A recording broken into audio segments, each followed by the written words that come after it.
I'm in the field of communication for a reason, and I hate to always advance your own discipline for fear people think it's parochial or so forth.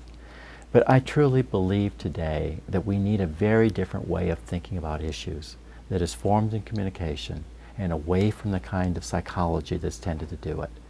That we don't think of it, but the 20th century was the century in which psychology won, where we started to think of all of life as being personality, interior characteristics, and motives, and all this, and management became motivation, and all these things took place. I think we made a tremendous mistake in the historical development of ourselves as a people. Because in the process of that, we forgot the other possibilities, that our psychological states are outcomes of sophisticated communication processes. And that our attention really as a society may not have been well placed toward trying to help individuals. It should have been placed toward our systems and our families and our communities that themselves have problems. Systemic family therapists figured this out finally in the school systems, that our particular way of thinking about this, which was non-communicational, it was located in people with people's problems be solved there, really are communication things, that these are complex relationships that produce these things as characteristics.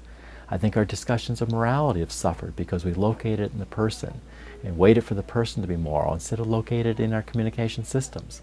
They could look at systems as being possible of including our connections to reality, our connections to others, the diversity of values and so forth that come into play. And so the one thing I make as a message is that this thing about being in communication is not a small issue for me.